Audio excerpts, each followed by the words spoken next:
Hola, buenas noches, o buenos días, o buenas tardes, según la parte del mundo en la que nos vean. Este espacio, que es el quinto Foro Intemperie, se está transmitiendo en vivo, gracias a las personas que se han conectado y a las que están aquí también presentes. Gracias a las dos personas que me acompañan, Alexis Callado y Fabio Monosalva, por aceptar la invitación y por estar aquí. Sí. Estamos en el lugar donde se generan la información de Árbol Invertido, de Alas Tensas y ediciones de Rinde. Gracias a los equipos de estas publicaciones por invitarnos también. Este encuentro, esta mesa de opinión, tiene tres nociones fundamentales para dialogar. Por una parte tenemos algo que podemos llamar como curaduría, por otra parte tenemos investigación y por otra parte crítica de arte, ¿no? Son como los núcleos fundamentales como los disparadores, para comenzar a transitar un camino que ya hemos dicho de manera privada anteriormente, que es proceloso, que es tumultuoso, que es muy también indefinido, y que esa su propia indefinición lo convierta en su mayor riqueza. Sí, también, sí, lo convierta en esa riqueza, ¿sí? en esa belleza también, ¿verdad? Son nociones que podemos resumatizar, pero que también deberíamos quizás conceptualizar, un poco para comenzar a caminar. Alexis Callado es curador independiente, podemos llamarle. De hecho, yo preferí no organizar una presentación muy esquemática de quiénes somos. Bueno, yo soy Gabriel, si no me había presentado. Y preferí entrar a sus redes sociales y ver cómo se autonombran, ¿no?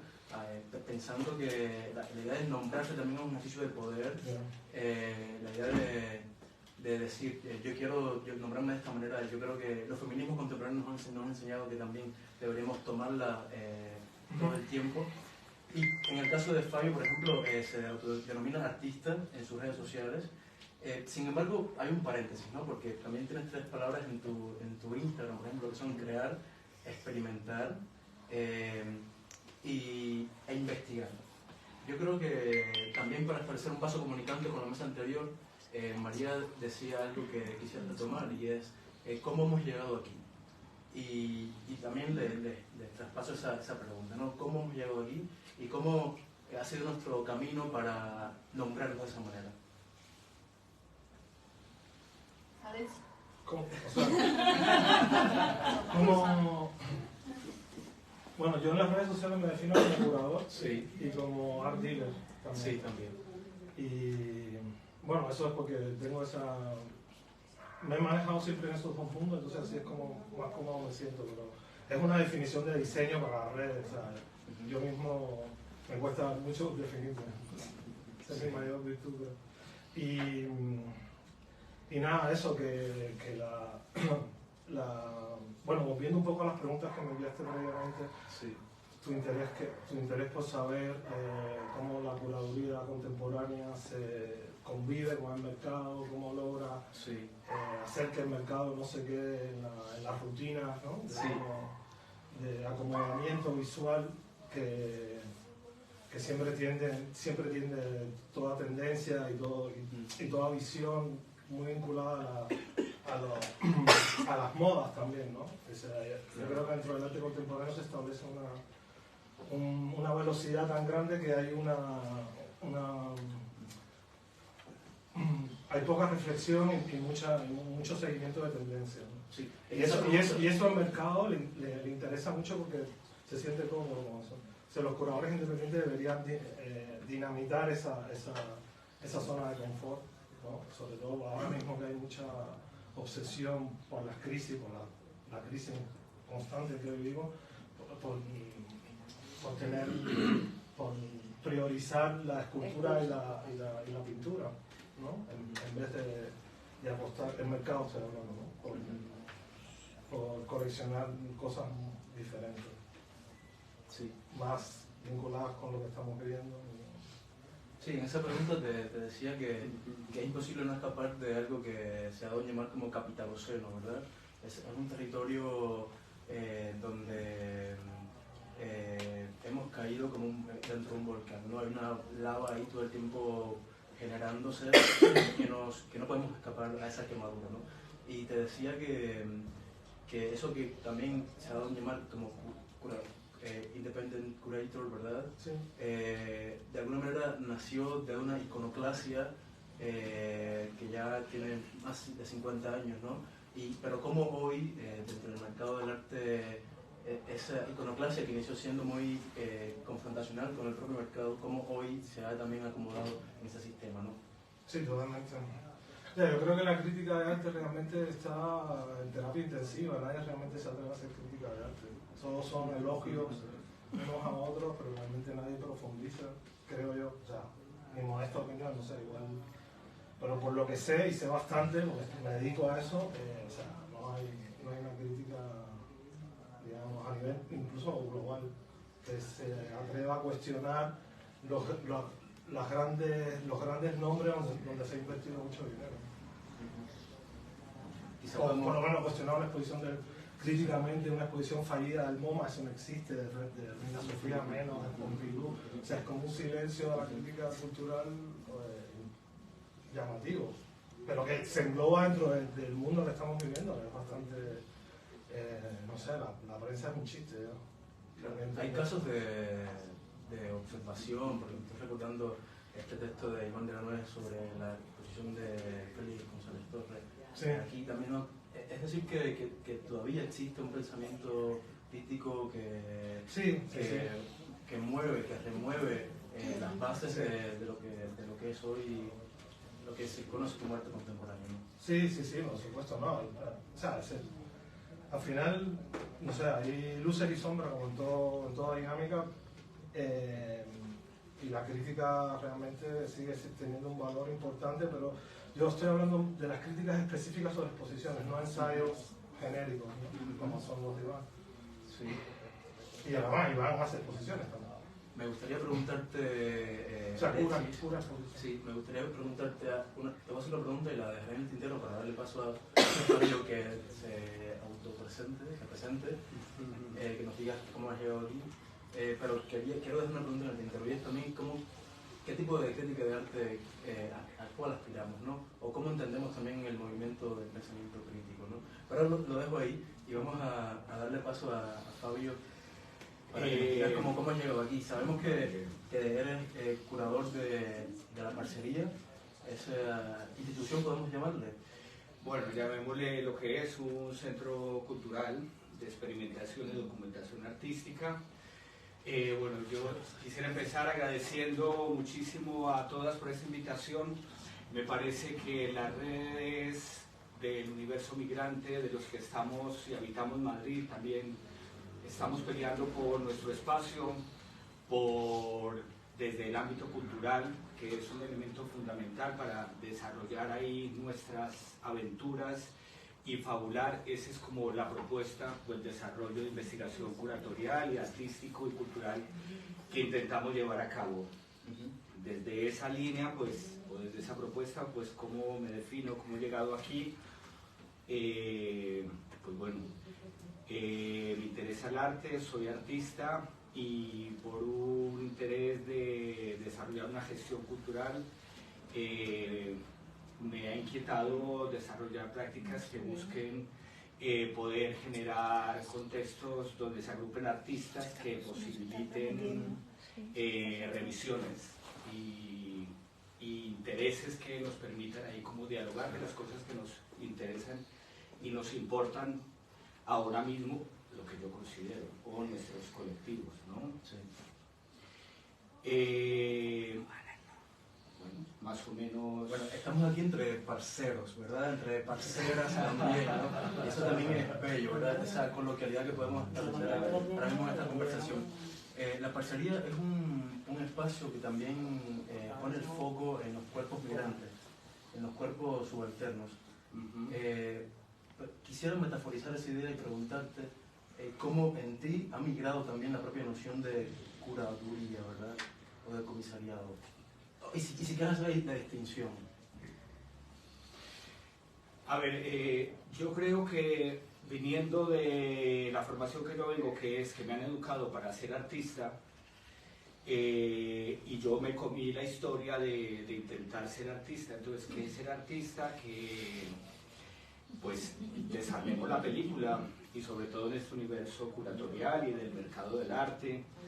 O sea, esto es una institución en la cual se busca una figura, un artista, que recrea una parte de ese, digamos, del renacimiento del genio, que tiene un talento, y entonces ese artista, que alguien debe bendecir, que eso que hace es arte, se generan alrededor de él una red que pues va a construir un objeto artístico único, que va a generar una investigación en el cual aparecerán curadores, instituciones artísticas, que tendrá que presentarse a concursos para visibilizarse, que tendrá que entrar dentro del sistema de las galerías y las instituciones artísticas y los museos, para que al final ese objeto se convierta en una obra de arte, o sea, en un objeto para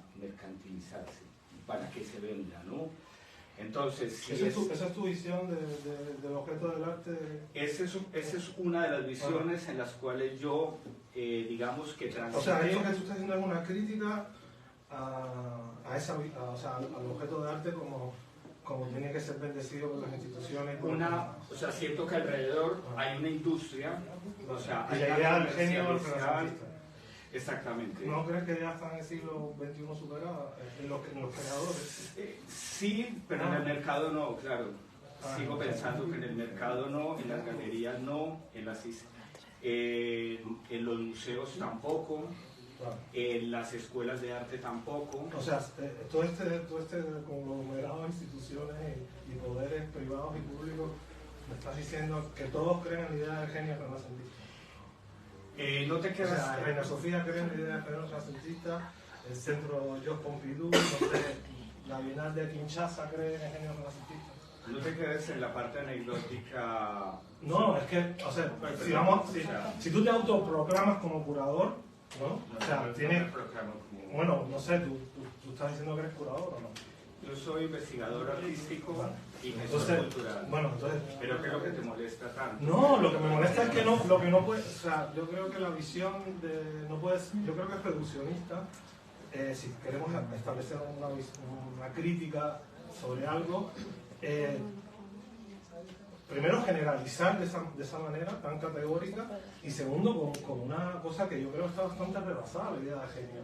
O sea, me parece a mí, no sé, igual yo estoy viviendo en una burbuja y eso es el pan de. O sea, Manuel Segarra cree en el genio, lo artístico. ¿Puedo continuar? Sí, sí. Bueno, me gustaría que no te quedaras en la parte anecdótica. Lo mencioné solo como un elemento en el cual el artista se vuelve una pieza en el cual encaja para llevar a una mercantilización del arte. Es lo único que quería comentar. Yo no creo que sea anecdótico porque primero te refieres a un periodo histórico que es el Renacimiento y a la idea de genio, que es una idea muy, muy superada por las vanguardias europeas y por todo lo que es el arte contemporáneo, me parece. No sé. De acuerdo, yo cuando pienso en un... ¿Tú estudiaste arte en Colombia? Y sí. ¿En una universidad? En una universidad. ¿Pero como artista? Sí. He hecho un doctorado en la Universidad Complutense de Madrid, también.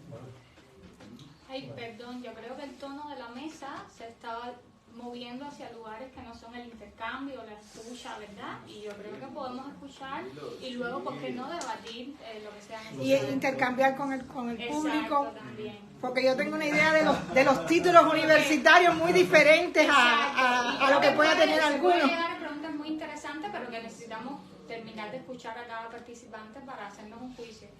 Vale, ya no hablo más. No, No, para nada. Es un espacio de libertad, un espacio de libertad.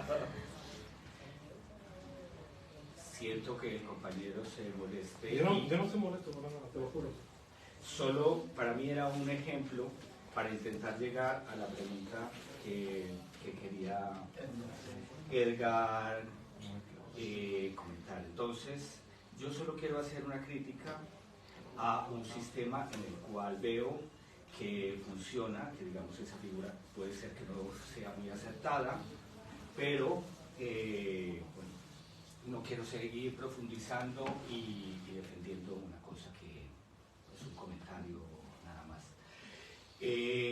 Ahora mismo siento que hay unas necesidades dentro de unas comunidades en las que yo me muevo, que es un problema de racismo, un problema de género, un problema desde la infancia, unas situaciones que nos suceden y en el espacio nos damos cuenta de ellas y que creemos desde lo cultural como un medio que el arte puede posibilitar mecanismos de interacción, de desarrollo, de investigación, y ese es un poco el trabajo que... ¿Cómo entiendes la investigación, Fabio?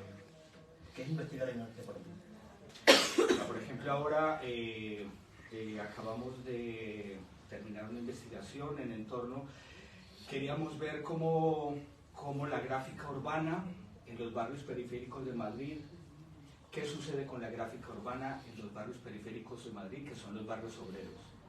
Eso nos ha llevado a darnos cuenta que la vivienda es un problema en esta ciudad desde que se gestó, y cómo el uso tanto de la publicidad como del graffiti, como de las intervenciones desde el arte urbano, se apoderan de las calles, se apoderan de las ciudades, y darle una mirada y irnos a buscar artistas que trabajen y su trabajo sea el diálogo con el espacio público. Eso lo entiendo como investigación artística, y por ejemplo se llama Mapeográfica Bitácora de Ciudad. Y en tu caso, Alexis, para ti, ¿qué significa investigar dentro de la curaduría? Y quisiera que, vamos a tomar lo de la crítica de arte en un momento, pero quisiera, por favor, si pudieras hacer alguna distinción entre eso que entendemos por comisariado y por curaduría, y si la tienes, si tienes la distinción. No, es una cuestión de términos. En España y en Francia se dice comisario, y en el resto del mundo se dice curador. No es lo mismo curador que comisario. ¿Y personalmente le añades a ese término alguna potencia diferente? Son dos palabras equivalentes, son lo mismo. Comisario, commissaire en francés, comisario en español, se usa en Francia y en España nada más para el arte, y en el resto del planeta se dice curador. ¿Cómo te sientes más cómodo? Yo como curador, pero evidentemente, porque es una cosa muy regional, pero es lo mismo, o sea, En tu trabajo diario, cuando te llegan proyectos, cuando quieres generar proyectos, ¿cómo entiendes la investigación? Bueno, nada, como profundizar todo lo que se ha escrito sobre ese artista previamente, profundizar en las entrevistas que ha dado, en sus criterios, digamos, artísticos, filosóficos, estéticos, ¿no? Y a partir de ahí voy estableciendo un diálogo, siguiendo un proceso. Yo creo que es importante como curador seguir un proceso con un artista. O sea, porque el proceso puede ser infinito, y entonces puede ser, muchos pintores, una de las cosas que no sé si lo dijo César, saber pintar es saber parar, y cualquier proceso artístico puede ser, yo creo que el curador es como un acompañante, ¿no? Que va marcando los tiempos, yendo a buscar al artista al aeropuerto, las cosas. Y en el caso de que como curador generas un dispositivo autónomo artístico, sí, donde el artista no sea la estrella y la estrella sea el propio dispositivo, que el artista colabore con esa idea curatorial. ¿Qué diferencias existen entre esas dos maneras de existe la figura de los curadores de estrellas, que son figuras que están muy vinculadas a los poderes tácitos de las grandes instituciones, las grandes colecciones, o sea, el mundo del arte es complejísimo, es muy mafioso, muy donde hay mucho dinero siempre hay muchos poderes entrelazados.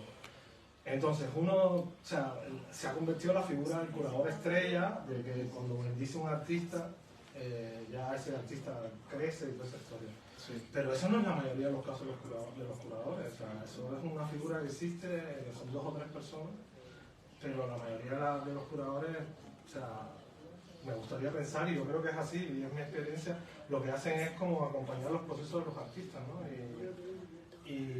Y curarlos en sus angustias y en sus plenitudes, no sé, una cosa ahí rara. Hace un momento mencionaba la palabra iconoclasta, que más que una palabra, es casi una sensibilidad, ¿no? Sí. Y por supuesto que estoy citando ahí a Boris Groys, ¿verdad? Sí. El corredor como iconoclasta, el corredor iconoclasta, ¿verdad? Y ahí Boris Groys hace una distinción fundamental entre el creador institucional y el creador independiente. Eso ha mutado bastante, Sí. pero quisiera preguntarles, en su opinión, ¿qué diferencias hoy podemos quizás identificar entre alguien que se denomina como curador independiente y su práctica cotidiana y un curador o curadora de una institución quizás más legitimante, digamos? Sí. Perdón que interrumpa, pero igual le pueden devolver la pregunta a Edgar, que también tiene experiencia.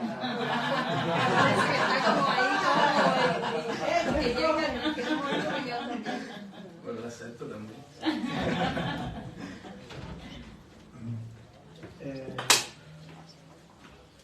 Yo creo que el curador independiente tiene un poquitico más de libertad, porque no depende de una institución, y las instituciones dependen siempre de las políticas culturales de los países, en la mayoría de los casos. Entonces, claro, el curador que trabaja para una institución sigue unas líneas ya más vinculadas al poder, al dinero público, pero ese dinero público viene de un partido político que está en el poder. Y la relación con el Ministerio de Cultura, o sea, ya te conviertes en una persona que tienes un poco menos de libertad que un curador independiente.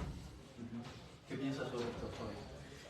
Sí, yo creo que la situación siempre, o sea, es que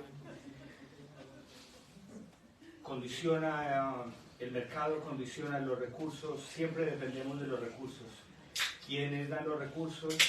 Y a partir de quiénes dan los recursos, pues lógicamente hay propuestas, pero siempre se ha vuelto un mecanismo en el cual si eres independiente requieres de recursos que te pueden otorgar unas instituciones en las cuales tú tienes que jugar con los intereses de alguna manera, que juegas entre líneas y ya sabes que más o menos por dónde puedes ganar un presupuesto para que te permitan.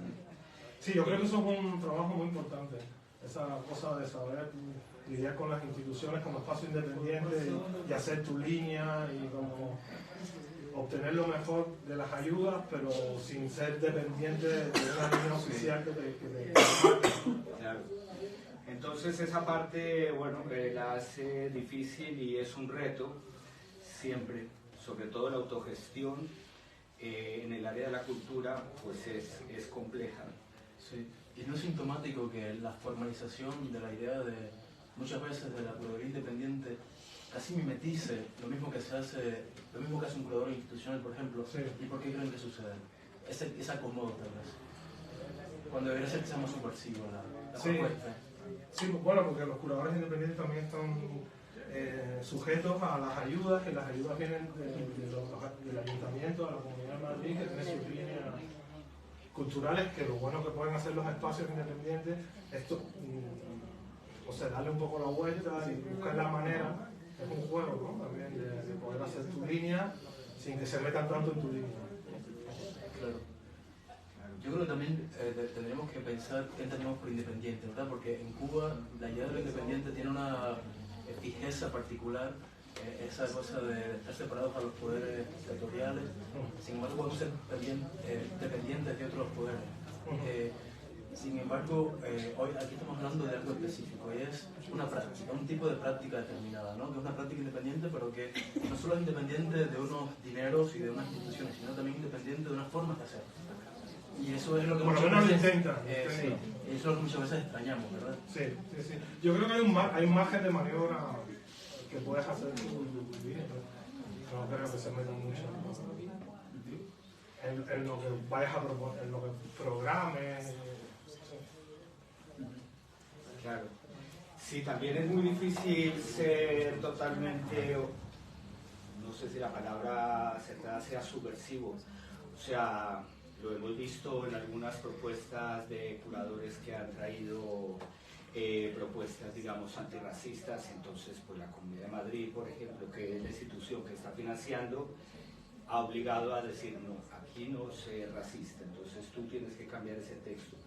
¿Qué quiero decir con eso? Que en el fondo siempre hay una condición, se está condicionado y, como bien dicen compañeros, yo creo que hay unos márgenes de maniobra en los cuales pues una puede jugar, pero sigue siendo muy difícil quizás, como la pregunta que dices, de quizás ser totalmente independiente y proponer cosas que realmente instiguen al poder o que realmente comprometan la situación de los intereses políticos de una institución, de un Estado. O sea, ahora mismo no podemos tocar el tema de Israel y desde el arte, o sea, no se puede donde, en la parcería. Se puede en Madrid, en el ámbito cultural, en el ámbito mundial, en el ámbito, o sea, quiero decir que ¿Ustedes lo han intentado desde la parcería? Nosotros estamos trabajando, dando visibilidad, hemos tenido ahí, curado alguna exposición de fotógrafos que acaban de venir de Cisjordania. Hemos trabajado con colectivos de apoyo con El Salto, con el periódico El Salto, que también está haciendo un trabajo periodístico muy interesante en el cual está diciendo, a ver, ¿cuál es la realidad? Esto es lo que está, o sea, el uso de los términos periodísticos están hablando de una invisibilización, que los términos deben ser genocidios los reales y no como se está tratando, ¿no? Entonces esas apuestas son muy radicales, o parece ser radicales. Son bastante radicales, ¿sí? Pero ¿qué institución te va a dar recursos para ello, no? Solo quería valorar esa parte, que quizás a veces cuesta cuando se quiere ser o salirse un poco de unas coordenadas que ya están preestablecidas. Sí. Hablo a nivel general. Yo creo que tiene que ver con una idea de coherencia muy específica, ¿no? Porque, por ejemplo, un espacio como la parcería, que trata de reivindicar cualquier tipo de subalternidad, ¿verdad? Desde la migrante hasta la de migración de género también, desde la racialidad, desde los cuerpos marginalizados también. Cómo no también hablar y cómo no poner su foco en genocidios que suceden aquí a nuestro lado, ¿no? Y yo, por ejemplo, hace 2 días me preguntaba, porque yo he generado una exposición que he denominado feminista, y decía, bueno, ¿cómo puedo yo generar posiciones que defienda desde el feminismo y no pronunciarme también sobre la vulnerabilidad de los cuerpos en Cuba, ¿no? Entonces, como persona, como individuo, no me refiero a nadie y quiero aprovechar este espacio para decirlo, ¿no? Yo creo que también nos manejamos entre incoherencias todo el tiempo, y yo decía, bueno, yo debo ser coherente conmigo mismo, como sujeto enunciante, ¿verdad?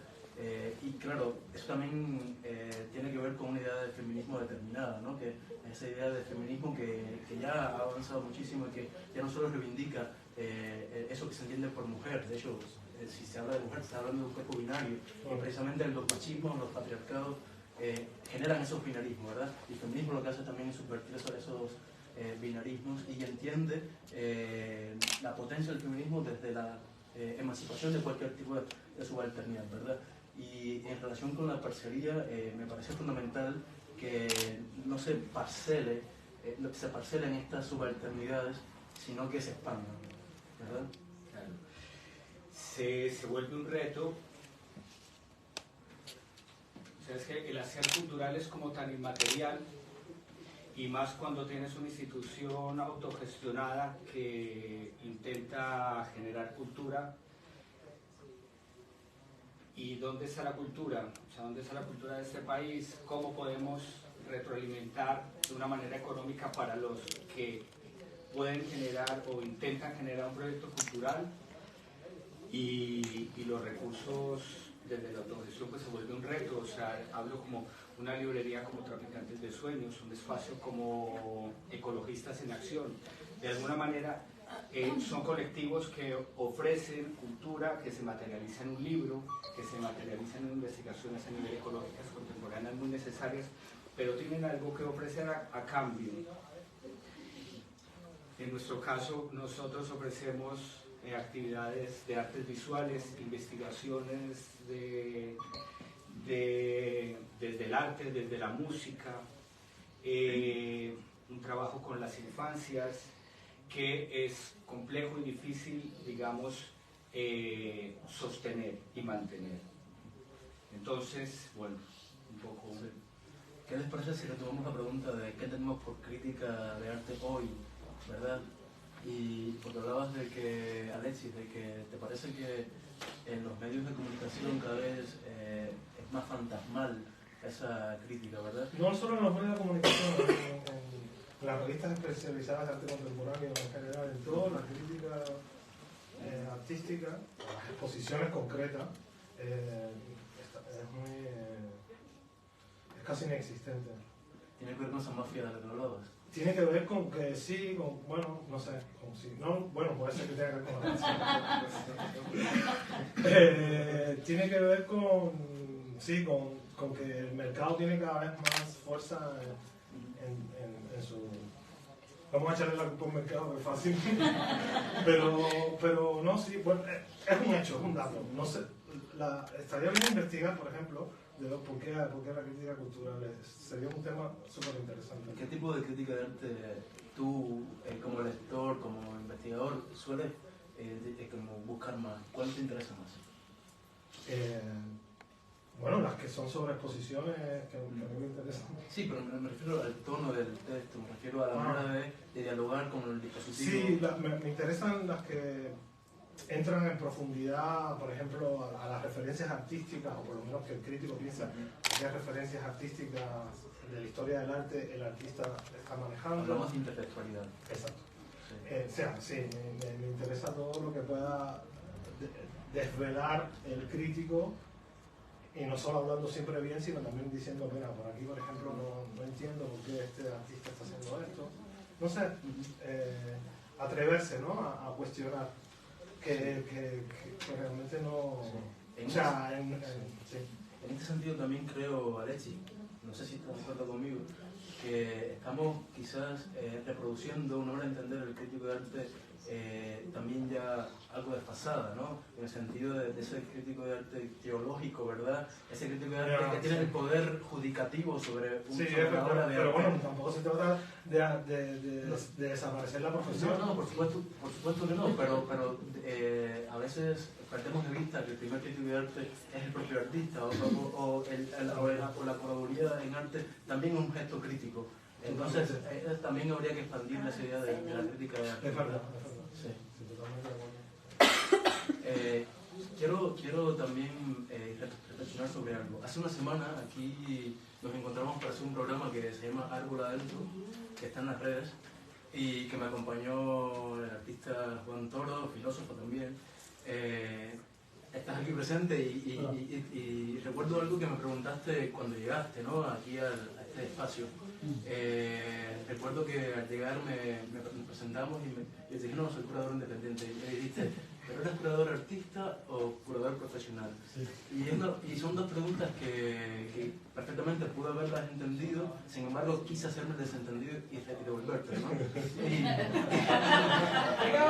Y decirte y preguntarte, pero para ti, ¿qué es ser curador profesional, no?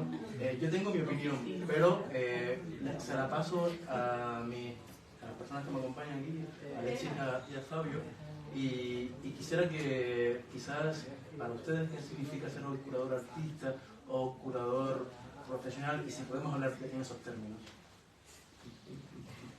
No sé, yo te cuento mi experiencia. O sea,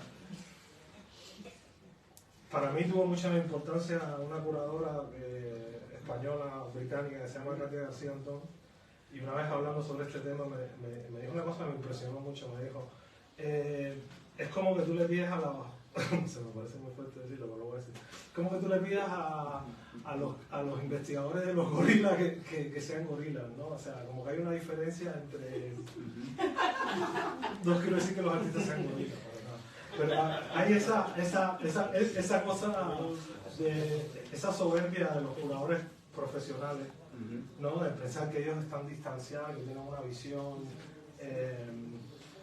como casi como diagnóstico, ¿no? Como diagnóstico, estos son los síntomas de la sociedad. Es un ejercicio de poder, ¿verdad? Estos son los síntomas de la sociedad y yo los resalto, ¿no? Como que yo estoy en una posición.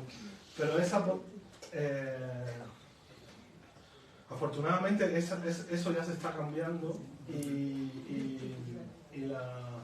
las visiones, o sea, son mucho menos pretenciosas, porque el mundo cada vez está mucho más interconectado y no tiene sentido tener ninguna posición de jerarquía ni una visión, digamos, eurocentrista también de la cultura. Yo creo que lo interesante que está pasando ahora es que hay millones de atenciones estéticas y millones de maneras de crear para estar en esas posiciones, como dices tú, teológicas o yo estoy investigando a los animalitos artistas, ¿no? O sea, tú eres parte de eso también y tú eres también artista, ¿no? Yo creo que un curador también es un artista, igual que un galerista es un artista, por supuesto. Y como dice Boyce, todos somos artistas. Sí. Yo creo que tiene que ver con una aristocratización de la profesión, ¿verdad? Sí. Sí, yo creo que todo el tiempo hay que vigilar eso, hay que tener una actitud sin ser falso humilde, pero una actitud de ponerte en el otro lugar de la creación, pero siendo tú parte también del proceso, ¿no? Y al final una cosa súper importante, que todo el mundo del arte, o sea, los museos, las instituciones, las colecciones, el mercado, las galerías, las fábricas especializadas en hacer fetiche de arte contemporáneo, todo eso no existiría si no existe el artista. El artista es el centro de todo eso, porque sin el artista no hay arte y no hay todo este andamiaje que está ahí. Entonces, un curador sensible debería ponerse siempre en el lugar del artista y ponerse de acuerdo con el artista. Porque al final también tiene un rol importante, que es mediador entre el artista y la institución, que muchas veces están confrontados, y el artista siempre se la quiere colar a la institución, ¿no? Este margen de maniobra que Esa frase me encantó, lo que dijiste ahorita, de que aquí en la Comunidad de Madrid no se puede poner en un proyecto que tu proyecto es antirracista, porque llegando nosotros aquí, en la misma calle donde yo vivo, nos encontramos con un espacio comunitario que se llama Espacio Afro, maravilloso, que organiza eventos multitudinarios en esta ciudad.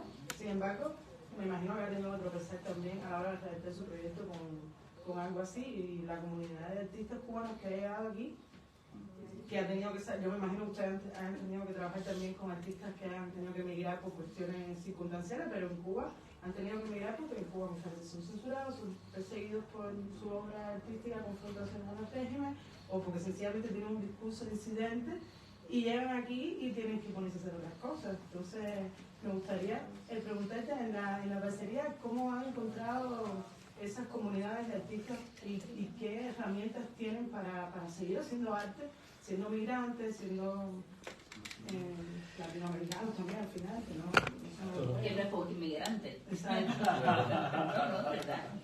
Claro, pero también es como racializarse. Entonces, también a veces racializarse es tomar una posición, identificarse. Sentirse migrante también es tomar una posición, que no es, que es una posición también.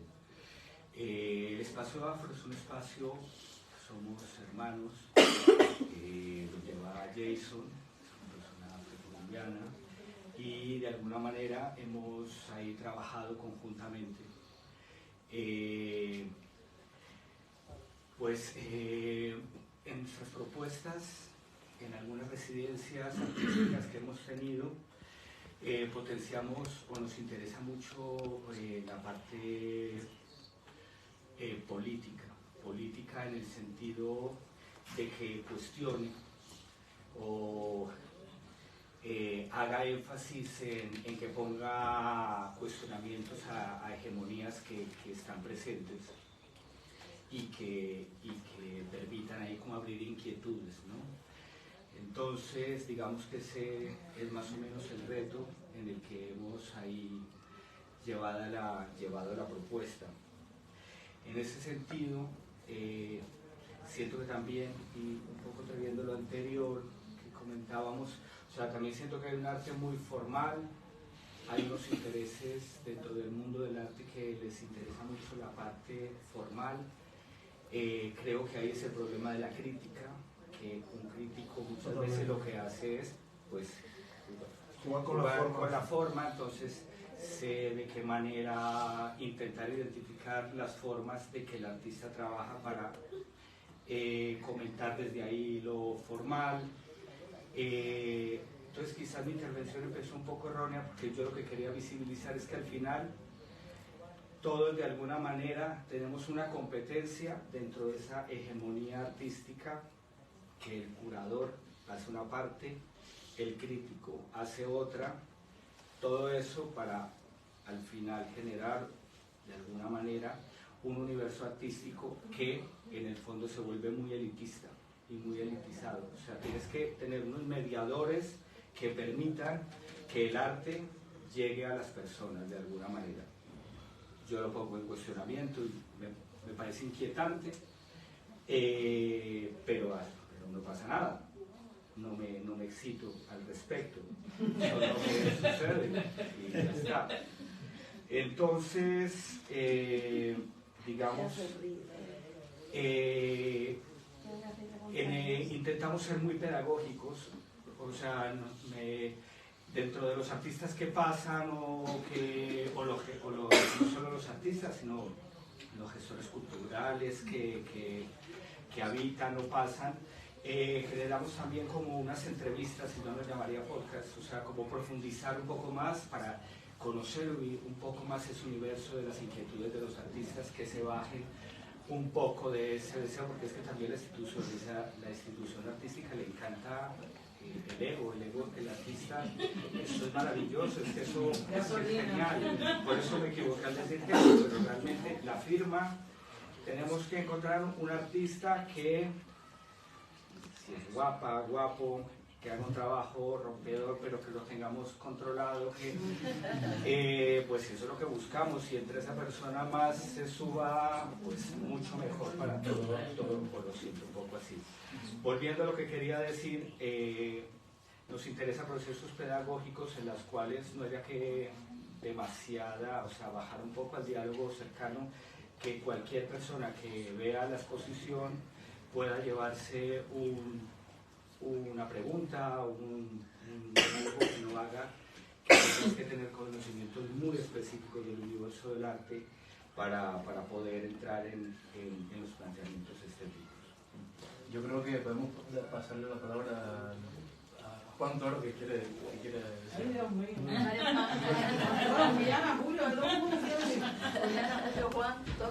Bueno, yo quería solo...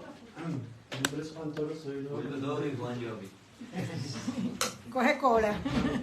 Quería ir a estos dos puntos interesantes, porque bueno, me has comentado algunas de las discusiones que hemos tenido, discusiones agradables, ¿no? Sí.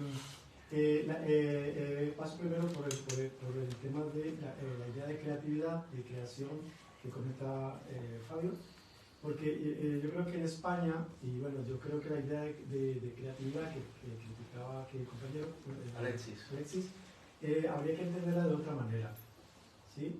Porque en España, por ejemplo, recientemente hay una teoría filosófica que se llama el naturalismo genérico, por ejemplo. O sea, entender la idea de creatividad no metafísica, ¿sí? La idea que estamos, porque digamos nosotros en Colombia hemos tenido educación también artística que es de alguna forma contemporánea, se llama contemporánea. La idea de creatividad entonces no habría que tomarla como, digamos, sabemos que hay un libro que se llama El genio del cristianismo, de Chateaubriand, por ejemplo, que critica la idea de creatividad y de genio creador en el Renacimiento. Pero esta no es la idea que se trabaja en España en relación con la creatividad. La creatividad aquí está relacionada con la nociología, que llaman, con la ciencia. Porque cuando dicen, incluso ahora que está la inteligencia artificial de moda y tales, dicen que no hay inteligencia sin creatividad. Allá lo tienen, ¿no? Se trabaja la idea de creatividad en relación con, digamos, epistemología o ciencia. De hecho, la estética como arte crítico se relaciona, la estética se llama nociología inferior. O sea, la estética del arte también sería una ciencia para este conocimiento español. Hablo de España, ¿no? Estamos hablando de España, cómo se concibe el arte, cómo se concibe... No, cómo se concibe la idea de la creatividad, no el arte. No, en general el arte... El arte no es solamente la idea de la creatividad. No, digo, en el caso del que estoy hablando aquí es lo que llama el estatus nosológico de las ciencias humanas, o también el estatus nosológico del arte. O sea, ¿qué parte del arte contiene ciencia? Básicamente es lo que le interesa a muchos españoles en el seno de las universidades más importantes de España. Bueno, pero eso es la academia. O sea, yo pienso que la sociedad y la cultura no es la academia, por favor. O sea, el tejido vital, la parcería, la vida, no tiene nada que ver con 4 o 5 pirados ahí en la academia. A estas alturas, estableciendo una visión entre la ciencia y el arte, que están unidas entre los griegos. No, eso sí se llama naturalismo genérico, es nuevo, es una cuestión que se está inclusive propagando en Latinoamérica y es muy interesante, es español, es una teoría española. Claro, no, pero porque sea una teoría española no significa que esté instaurada en la visión del arte y la creatividad en España. Vale, en todo caso lo que vamos a tener un poco más de rigor a la hora de decir las cosas. No, por eso estoy dando las citas específicas y concretas de un asunto que sea. No, estás dictaminando cosas. No, estoy dando las citas, ya si lo creen, no. Ahora, la cuestión es esa, que en el contexto socioacadémico, sociopolítico del arte, en España incluso, la parcería se ha tenido que enfrentar. Ahora sí, lo que dice aquí el compañero, hay que ver lo que ha pasado. Entonces, ¿cuál es la mentalidad, digamos, del conocimiento español, de la plaza, de la escena española, con la cual la parcería se ha enfrentado, ¿no? Es lo que yo veo, ¿no? Porque la parcería no es un espacio, que podríamos llamarlo de muchas maneras, pero sobre todo, allí hay conocimiento contemporáneo, ¿no? Estética contemporánea y además latinoamericano, que además se aparta un poco de la idea de arte contemporáneo. Eso es una cosa muy importante que hay que entender, que aquí no estamos hablando de arte contemporáneo, no estamos hablando de la europización sino que la parcería maneja otros conceptos, ¿sí? Ahora, o sea, para mí el arte contemporáneo es el arte que se hace en la contemporaneidad, tan sencillo como eso. Cualquier expresión artística, desde la más, digamos, con menos visibilidad hasta la más visible, es una expresión de la contemporaneidad y es arte. Bueno, y el arte contemporáneo no es una categoría en sí cerrada, elitista, nociva. No, ahí lo dejo para. Ahí dejo ese número en la vida. Por ejemplo, yo creo que en ese sentido hay un ensayo regular que se llama Teatro Contemporáneo de George Agamben, que dice algo así como sentencioso, que lo contemporáneo es aquello que lee de manera inédita la historia, ¿verdad? No sé cuán contemporáneo pueden ser los artistas que ahora mismo nos rodean, ¿verdad? No sé, yo pienso que los artistas... Muy pocos, para mí muy poco, porque leer de una manera inédita es difícil, porque nada es nuevo bajo el sol. Entonces, aunque siempre hay sus resquicios, pues eso, pero sí. Bueno, eso también podría ser problemático. Claro, sí, es problemática la propia... La propuesta es problemática, sí. Pero, no, estoy de acuerdo. Yo pienso que o sea, la historia siempre, para mí, va como 2 o 3 pasos atrás de una visión artística o científica también, ¿no?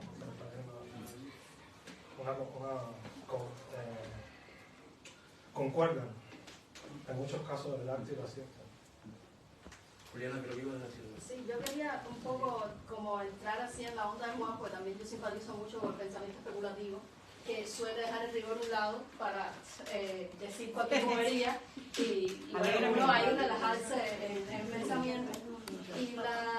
O sea, también es un poco la causa por la que estamos, tenemos una cita aquí, y era si existe algo como un arte latinoamericano, transnacional, y si las tecnologías tienen que ver con esto, y porque un poco cuando estábamos buscando el tema, lo que primero emerge así es esa idea también economicista, porque esa idea transnacional, que aquí te suena mercado, a alguien le suena tecnología, a alguien le suena migración, pero entonces transnacional de nuevo nos vuelve a esa idea de nación.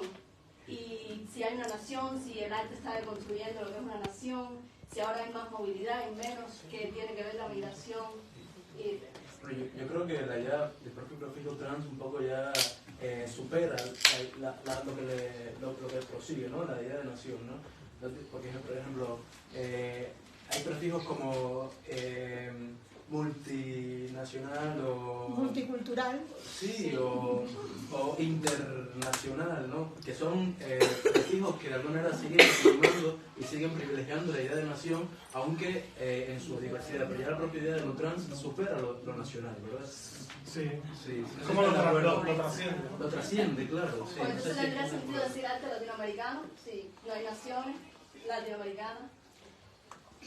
O sea, ¿cómo nos escapamos? O sea, ¿realmente estamos haciendo un arte planetario ya ahora aquí? ¿Estamos hacia eso?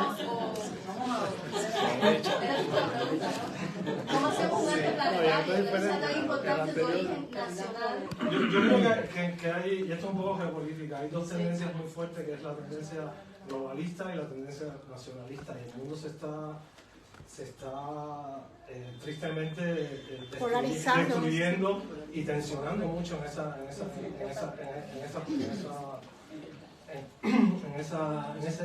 polaridad. Entonces tener siempre el prefijo trans que trasciende esa dualidad es, digamos, bastante autodestructiva, porque al final tenemos que ser conscientes, y ahí puede ser un poco la cultura planetaria, de que la Tierra tiene la capacidad de destruirse 256 veces la cantidad de armamento nuclear que hay en la Tierra. Y esta confrontación está llegando a niveles ya preocupantes, ¿no? Entonces es una visión importante ser trans y ver el dualismo de ese enfrentamiento, que viene un poco de derechas e izquierdas, pero ahora es mucho más claro entre globalistas y nacionalistas. Los proyectos nacionales, o sea, nosotros que somos cubanos los conocemos bien, los proyectos globalistas están en todas partes, la Agenda 2030, que tiene que ver mucho con las curadurías de moda. O sea, el mundo está en una tensión muy fuerte. Ahí está la guerra de Ucrania, se están masacrando gente joven. O sea, es una verdadera tragedia lo de Gaza. O sea, la tensión está, y son dos visiones. O sea, como la canción de Tears for Fears, todo el mundo quiere gobernar el mundo y tienen dos visiones enfrentadas. Me hizo una cita musical. Pues la pruebo. Y eso, y por eso que siempre la visión artística y la visión artística tiene la impronta de trascender dualidades, ¿no? De ponerse en una visión para poder crear, ¿no? con libertad, porque si no estás atrapado en una dinámica, me tengo que posicionar aquí, me tengo que posicionar allá, ¿no? Estoy viendo un conflicto, sí, bueno, nada, porque realmente al final tiene una raíz humanista. Como vivir en la grieta. Es más la solución que el problema. No, el arte es también el problema. Tiene que ser el problema. Julio quería decir algo. Quería comentar algo respecto al contraste que se dio entre vosotros, que creo recordar que tenía como punto neurálgico el tema de la idea del artista con genio.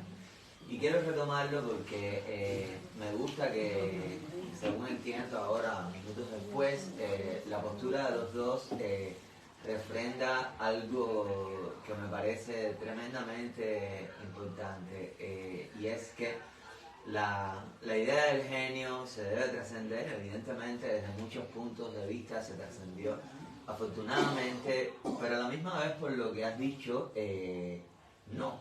Y es el hecho de que la idea del genio en torno al arte, que se trascienda, no quiere, lo que quiero decir es que se trascienda no quiere decir que no siga siendo instrumental para ciertos centros de poder que están ubicados en el mercado, en la política y tal. Y como siempre, en el... Sí, pues la idea del genio tiene que ver con la idea, con la idea, bueno, con la realidad que sufrimos, que es el ego, ¿no? Pero en los egos de los artistas, Vigas Luna decía que lo más difícil para un artista no es triunfar como artista, sino es fabricarte un ego súper fuerte y después destruir ese ego, porque si tú no destruyes ese ego termina comiéndote de ti, ¿entiendes? O sea, Y ese es un gran dilema con la idea de genio. ¿No? Exacto, yo creo que o sea, tú tienes que construir un nuevo súper fuerte. Le pasa a todo el mundo. Le pasa a todo el mundo porque la sociedad está basada en esa visión narcisista y egocentrista, y el mundo del arte no es ajeno a eso. Exacto, el mundo del arte tiene un lugar privilegiado en ese sentido con una cuestión eminentemente mediática, pero eso no quiere decir que... crítica también, porque mediática es crítica para mí en este sentido, pero eso no quiere decir que ese conflicto con el ego no habite en el obrero, en el prostituto o prostituta, que no habite en exactamente, no, en cualquier persona, que es una manera de decir trabajar sexualmente, cualquier persona que genere los fundamentos de su supervivencia a partir de lo que sabe hacer, sea un carpintero, sea un artista o se prostituya, es una persona que potencialmente su ego se infla, ¿no? Pero para cerrar la idea un poco, yo agradezco mucho que se haya dado ese contraste independientemente de la sutil tensión. Porque de lo que habla es de que es verdad que la idea del genio no está neutralizada del todo, pero al menos está en discusión, y lo importante es que esté en discusión desde cualquier frente, porque hace falta la independencia. Ustedes, lo que yo me atrevería a decir que tienen en común es que son independientes, tú como curador o lo que sea, y tú como creador o lo que sea. No, pero porque no voy a abrir esa ventana, que estoy aquí. Me siento Windows 3.11. Lo importante es que la independencia comienza, para mí, en el momento en que hay una persona, un individuo o una entidad que está dispuesto a proyectarse de manera alterna a la fuente de poder, que a lo largo de la historia siguen siendo más o menos los mismos. A mí, personalmente, me obsesiona con que los romanos están en el poder desde tiempos inmemoriales, desde el momento en que Constantino el Grande se convirtió al cristianismo. Que se convirtiera en cristianismo simplemente lo que hizo fue que se instaló otro software que poco a poco fue customizando el hardware. ¿No? En ese sentido, el poder sigue... Y las claves del software siguen estando en el Vaticano. Exacto. Que es lo mismo que decir que siguen estando en Pompeya. No, porque acuérdate que la Iglesia Católica es apostólica y romana. O sea, ellos tampoco lo niegan. Y el sistema que tienen de elección es lo más oscuro que hay. Es como una cosa que se encierra en una fumata blanca y negra. Lo que pasa entre Bueno, hemos terminado hablando de una teoría conspirativa. No, de hecho, la conspiración está clarísima. No, pero allí le doy la razón entonces a Fabio, cuando él decía que yo le doy la razón. Yo soy uno de los beneficiados de esa conspiración parcial. Y sí la razón a él en ese asunto de que se promueve la idea del genio en el mundo del mercado del arte. Eso es lo que quería decir, ¿verdad? Bueno, yo realmente creo que es una manera errónea de no entremos, sigamos ahí, me parece bien para neutralizar esto. Quisiera aportar una cosa que sí me interesa o nos interesa mucho, y es como las prácticas artísticas comunitarias o de contexto, que son unas prácticas que ya no hay que hacer objetos artísticos, que no es un artista sino son colectivos, son propuestas que no tienen que estar mediadas por los museos o las galerías, sino que surgen y se proponen en otros espacios que son efímeros. Entonces, bueno, en Cuba también tenemos una tradición bastante importante de ese tipo de dispositivos artísticos, ¿no? Desde el pedagógico hasta las derivas que son situacionistas, pero que se ha ido también juntando muchísimo, ¿no? Hay una tradición de de la no objetualidad del dispositivo artístico, ¿verdad? Elena quería decir algo. Sí, pero yo creo que lo has anotado brevemente ahora. O sea, yo conozco la parcería. ¿Qué? ¿No puedes escuchar si solo mi voz? Conozco la parcería, conozco la práctica que hacen desde allí. También soy de alguna manera curador independiente. Entonces, la mesa ha sido muy interesante para mí, de alto contraste definitivamente, pero porque me ha permitido confrontar, yo creo de alguna manera, mi visión de la crítica del arte está en construcción, como yo mismo estoy en construcción con mi juventud quizás, pero yo creo que hay que encontrar una media altura entre esa ausencia de la crítica del arte que está agonizante de alguna manera, y lo comparto totalmente contigo, y también con esta idea de la crítica o la gestión cultural como actuando en la sociedad. Por ejemplo, yo siento que la parcería es un espacio como Madrid, donde definitivamente hay una visión colonizante sobre el artista, sobre, por ejemplo, yo como mujer, como artista, como cubana, la he sentido sobre mí. Y yo siento que ese tipo de prácticas ayuda, es como una contranarrativa a la que se puede generar desde Madrid. O sea, la visión que ellos tienen del arte latinoamericano, de nuestros bailes, de nuestra cultura. Yo siento que la parcería, a través de los talleres, de las prácticas que ustedes sostienen allí, se están adueñando de esa narrativa, y es como no vamos a dejar que alguien lo ponga sobre nosotros. No va a ser el marketing, no va a ser la comisaría de la Comunidad de Madrid, vamos a ser nosotros mismos quienes vamos a abrir esas prácticas, y si ustedes quieren, participen, ¿no?